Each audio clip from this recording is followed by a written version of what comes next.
పళని టెంపుల్‌కి ఎలా చేరుకోవాలి? అక్కడ అకామిడేషన్స్ ఎలా ఉంటుంది? మనకు ఫుడ్ ఎక్కడ బావుంటుంది అని చాలామందికి డౌట్స్ ఉంటాయి. పళని టెంపుల్‌కి మీరు దిండుగల్ రైల్వే స్టేషన్ వరకు ఏదో ఒక ట్రైన్ అయితే ఉంటుంది. అక్కడి వరకు రావచ్చు. లేదు ఆడ మాకు సరైన వసతులు సరిగ్గా లేవు అనుకుంటే మాత్రం తిరుచుపల్లి జంక్షన్. ఇక్కడి నుంచి మెంబర్ ఆఫ్ ట్రైన్స్ అయితే 1 అవర్‌కి ఒక ట్రైన్ అయితే ఉంటుంది పళనికి. ఆ ట్రైన్‌ల ద్వారా కూడా మీకు పళని టెంపుల్‌కి అయితే రావచ్చు. మేము కరుంగలి మాల కోసం వచ్చాము మీరు అనుకుంటే అక్కడ రెడ్డి సత్రం కాంచి బై బస్సులు కూడా ఉంటాయి. పళని టెంపుల్‌కి బస్సులో కూడా రావచ్చు మీరు. మీరు అకామిడేషన్స్ కొంచెం ఎర్లీ మార్నింగ్ వచ్చినా సరే మీకు బాగుండాలి అంటే తిరుచుపల్లి జంక్షన్ రైల్వే స్టేషన్‌లో అయితే చాలా బాగుంటాయి. నేను ఆ రైల్వే స్టేషన్ సంబంధించి ఒక సెపరేట్ వీడియో అయితే తీసి పోస్ట్ అయితే చేస్తాను. పళని హాయ్ హలో నమస్తే.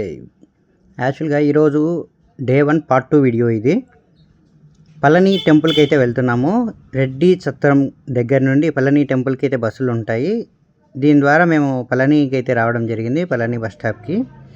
ఇక్కడ నుంచి మా జర్నీ టెంపుల్‌కి అయితే ఉంటుంది. ఇక్కడ కనిపిస్తున్న గ్రీన్ కలర్ బస్సులు చూసారా? ఈ బస్సులలో మనం టెంపుల్లో డ్రాప్ చేస్తారు. బస్ స్టాండ్ దగ్గరలో ఉంటాయి. మనిషికి అయితే 10 రూపీస్ తీసుకుంటారు. మనల్ని టెంపుల్ దగ్గర అయితే డ్రాప్ చేస్తారు.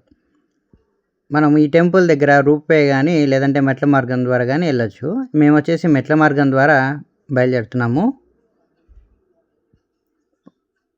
మొత్తం 1600 స్టెప్స్ అయితే ఉంటాయి. ఇవన్నీ ఎక్కేసి మనం పైకైతే ఇలా వస్తే ఇటు సైడు కనిపిస్తుంది కదా, ఒకటి ప్రసాద కౌంటర్, ఇంకొకటి 2 ప్రసాద కౌంటర్లే. ఒకటి డబ్బీల ఉంటుంది, ఇంకొకటి పులిహోర లడ్డు అలాంటి కౌంటర్ ఉంటుంది. ఇదే దేవాలయము.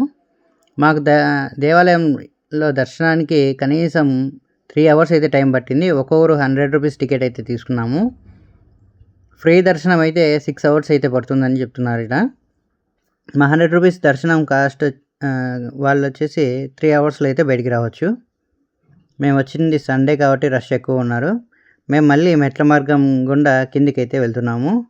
కింద మెట్లు దిగిన వెంటనే అమ్మవారి దేవాలయం ఉంటుంది. ఇక్కడ కొంతసేపు కూర్చొని అమ్మవారిని దర్శనం చేసుకొని, స్వామిని దర్శనం చేసుకొని మళ్ళీ మేమైతే రిటర్న్ దిండుగల్ రైల్వే స్టేషన్కి అయితే వెళ్తున్నాము. కానీ దావలో మీకు ఒకటైతే ఎదురైంది. అదేంటంటే తలనీలాలు సమర్పించే కేంద్రం. ఇది మాకు స్టార్టింగ్లోనే కనిపించింది. అప్పుడు మీకు వీడియో తీయడం కుదరలేదు.